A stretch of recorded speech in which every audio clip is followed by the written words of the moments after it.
By listening to this podcast, you agree to not use this podcast as medical advice to treat any medical condition in yourself or others, including, but not limited to, patients that you are treating. Consult your own physician for any medical issues that you may be having. This entire disclaimer also applies to any guests or contributors to the podcast. Under no circumstances shall any guests or contributors to the podcast or any employees, associates, or affiliates of the Neuroendocrine Cancer Awareness Network be responsible for damages arising from use of this podcast.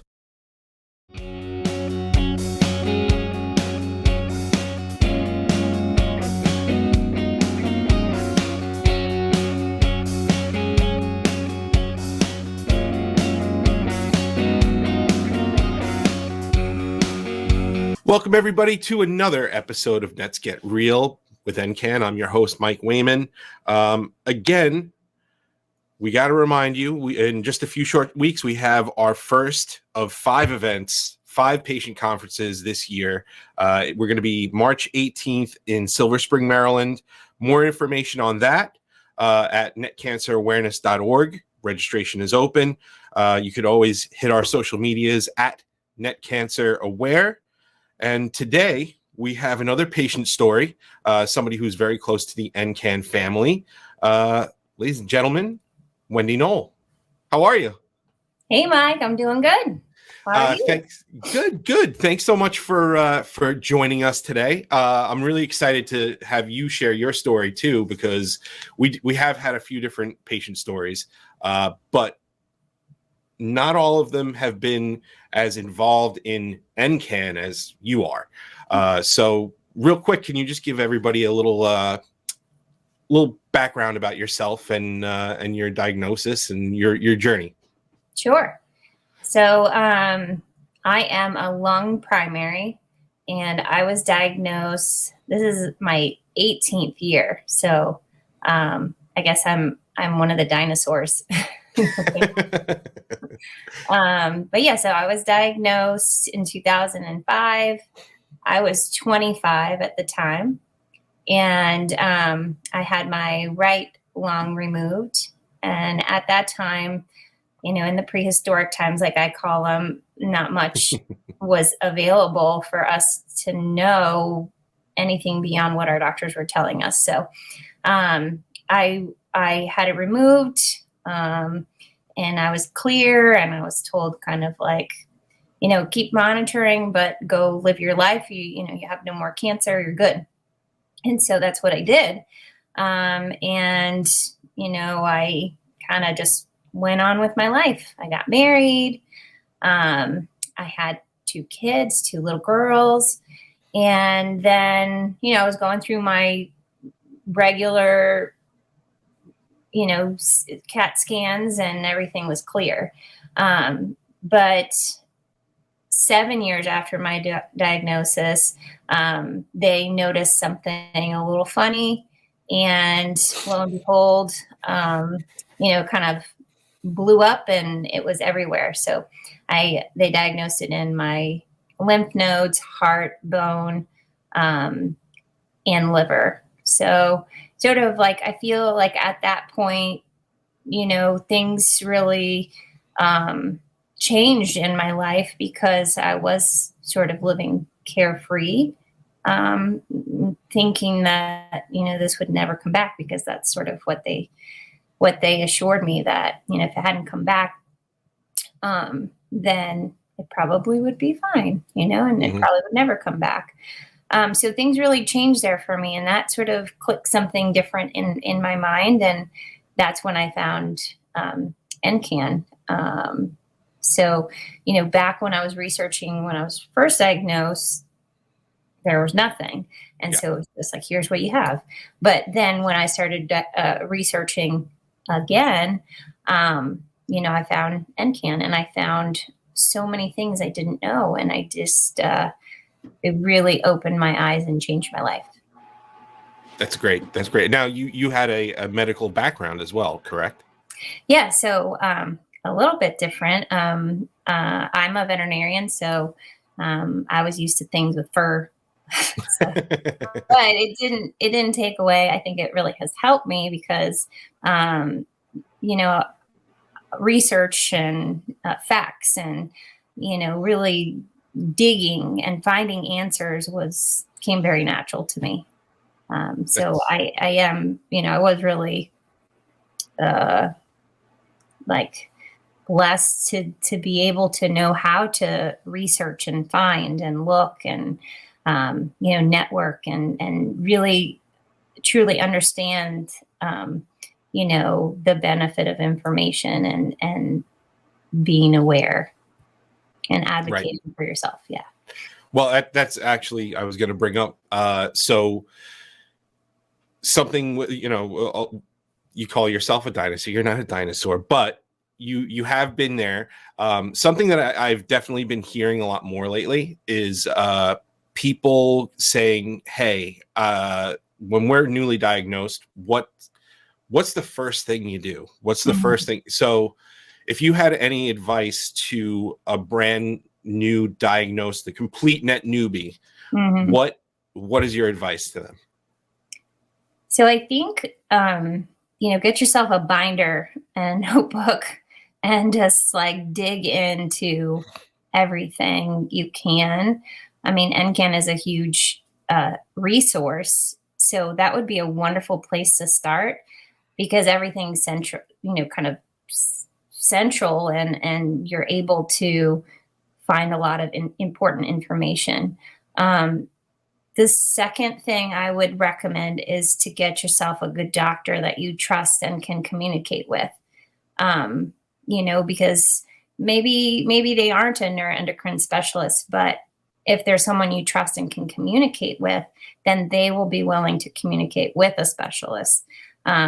So I think that that's huge too, to really form that connection. And if you don't feel that connection with your doctor, then you should probably find another one that, not only are doctors very intelligent and have their expertise, you don't necessarily want, you do want a doctor that is knowledgeable about our disease, but just the same, you want a doctor that you can confide in and trust and believe. And I think that's a huge piece. I meet a lot of patients that sometimes go to specialists and they just don't have a good experience. They're not necessarily getting not necessarily information, but just the energy and the feeling that they need in order to form a long-lasting relationship, because this is something that you're going to be dealing with for a long time. So you really want to find that in somebody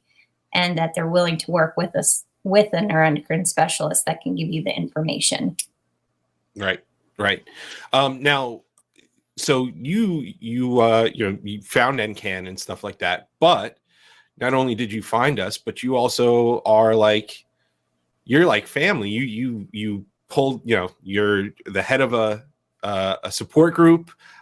You run, and this is what I wanted to definitely bring up, the Zebra Gala that we're having in August. Yep. So what led you, as opposed to being somebody who took the resources and were thankful and then move on, what led you to want to get more involved? Yes. Let's see. Well, I think I like helping people. And truly, I think that's just part of my nature. I want to help. And I feel like if I'm going through it and I have the feelings and the struggles, then I know all the other patients are having that too. So I just want to be able to help. And throughout this disease, you feel helpless sometimes. And that's my way of being able to help other patients is by doing something, anything. And, when I met Marianne, your mom, I think she saw the spark in me that I'm a little competitive. When we did the walk, that was when I first met her in Charlotte. And she said, you can do, I can give you the freedom to kind of do what you want, whatever, if you want to do a fundraiser. And she was like, there are things, we do a gala, and that just sort of bing, that made my heart happy, ooh, dressing up. And, I've always liked watching like the red carpet and, big fancy parties like that. And I Yeah. I love seeing people happy. So that was something that was just like oh, that's done. I'm so doing that. I'm so doing that, Marianne. So that's what sparked it. And this is our third one coming up August 19th here in Raleigh. And we just have a lot of fun. It's really exciting to celebrate life. And, I think everybody has their struggles, and whether it's health struggles or emotional struggles or whatever you're going through, sometimes you just have to celebrate and say like, hey, I'm here and I'm having fun and it's worth it. And how cool is this that we get to all be together and celebrate? So that's what it's all about. That's great. That's great. Now, how it differs from our, the celebration of life that we have in New York in November is you guys have themes. Yeah. So Wendy likes themes. I like themes. I like themed parties. It's just so fun to run with it and decorations and things like that. So the first year was black and white. The second year we had Cuban themed gala. So it was very tropical and colorful. And then this year we're having a circus theme. And that came to me because, it's a circus out there. And then I really like the whole like vintage circus, come one, come all, and that just sung to me. So that's what we're doing this year. And I'm really excited.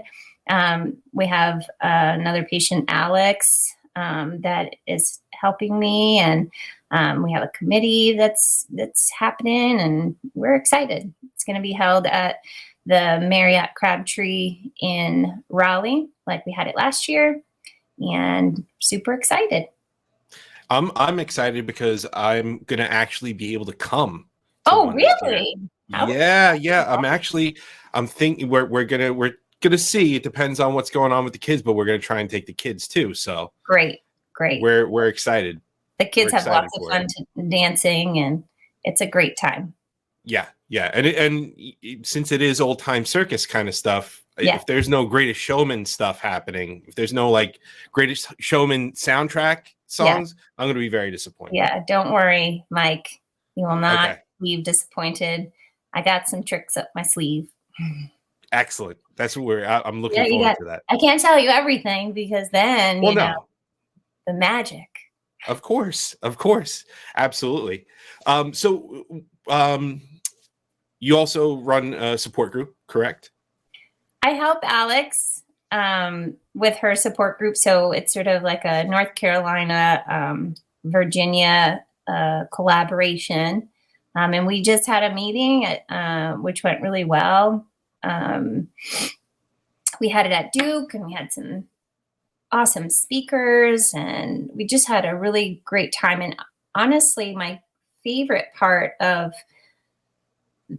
support groups in itself, to be honest, is just the connections that you make with other patients. I feel like that is a huge tool that you need in order to succeed with this disease. We're all different, that's why we're called zebras, but we need to not feel alone. And there are patients that have gone through things before us that help us feel like we're making the right decision too. So when it comes to like treatment options and doctors, and there's so much, right, Mike? Like, oh yeah. I always say that if neuroendocrine cancer was very well researched and funded and a lot simpler, we would have very clear guidelines on where we're supposed to go and what decisions we make. Mm-hmm. But I feel like as zebras with neuroendocrine cancer, I feel like our path is not written in stone. We don't, it's not clear at all. There's It's not one way or another. And so a lot of times we're faced with, okay, my doctor gave me these options. It's X, Y, Z, and A, B, C, and 1, 2, 3. And you're left like, well, what is the right thing? What do I do? What do I, what's the right decision? So I feel like that network of having, that the NCAN family has facilitated in my life has been able, I have been able to like know all these different zebras with different stories that I'm able to reach out to if I need them, or vice versa if they need me, because like I said, I'm a dinosaur and I've been through it. We can all rely on each other and help each other out and support each other. Yeah, absolutely. Absolutely. So one more question I do have for you, and what we ask this to doctors, and we ask this to a lot, most of the guests that come onto the show, but can you let everybody know why it's so important to be involved in their treatment plan, and why it's so important to be an advocate for yourself? I think kind of going back to the last statement I just made, that there isn't a clear path. And if you don't drive the car, then it's really hard, like if you're not part of that, if you're not helping to steer the wheel, then you're going to feel lost, and you're going to feel like you're not part of your trajectory. And you should always be informed and make decisions that are based on facts, because you will feel lost. And I think that's sort of like the easy answer to that question is there's no right path with neuroendocrine, and you need to be a part of making those decisions in order to feel empowered. Absolutely. And bringing it back to what you were saying about the doctors and feeling that connection, that spark, people do have to, yes, doctors are medical professionals, but people do need to stick up for themselves as well. Mm-hmm. And yeah, if a doctor isn't working for you, you need to know that it's okay to fire your doctor. Right. and that's advocating for yourself. That's right. super important. And you should. People don't normally feel empowered to do so, but right. you need to. Yeah. I wouldn't even, if you are feeling that, if you're feeling that your doctor isn't working with you, then just find another one. I know it's a strong word to be like, I fired them as a doctor. And who am I to fire somebody that, supposedly knows more than me? But it's just finding another option. It doesn't hurt to find another option. It doesn't hurt to find someone that connects better with you, that wants to work with you. So I say, it's not going to hurt. Yes, it's a pain in the butt to have to get all your papers together, and, we have very long histories and very complicated histories, but it's not going to hurt. It's worth the effort to just get someone else that meshes with what your plan is. Absolutely. So Wendy, can you just let everybody know, especially in the Carolina, Virginia area, besides the Zebra Gala, what do you guys have coming up that you'll be involved with? So we, like I said, we just had our meeting, and our next meeting is going to be in the spring, and we're alternating, Virginia and North Carolina on where to hold the meetings, just to make sure that we're, getting everybody. I know sometimes it's hard to get to the meetings, so we're trying to kind of alternate to appeal to people in Virginia versus North Carolina. So next one's in the spring. Perfect. And everybody, make sure you go to netcancerawareness.org. You can get more information in the events area for the Zebra Gala in August 19th in Raleigh. I'm excited to go because I love a circus. So again, I just want to remind everybody, March 11th. Wendy, are you going to be at the Silver Spring conference? No, I can't. All right. I have the girls are in school, so I can't make it to this one. Okay. But I'm really excited for you guys. Yeah, it's going to be great. Silver Spring, Maryland. We've got, I think it's 7 speakers. If you can't make that, we've got 4 more events throughout the year. More information at netcancerawareness.org or our website, social media at netcanceraware. Please, if you enjoy this content, if you think that it's important, please give us a like, give us a subscribe, give us the 5-star reviews. As the kids would say, smash the bell, because that's what helps us beat the algorithm, which creates more awareness for this. And that's what this is for. This is all about awareness. So please make sure you give us all those things. Wendy, thank you so much for sharing your story again. And I'm excited. I'll see you definitely in August. Okay. See you in August, Mike. And everybody, thank you very much for joining us on Let's Get Real. We'll see you next time.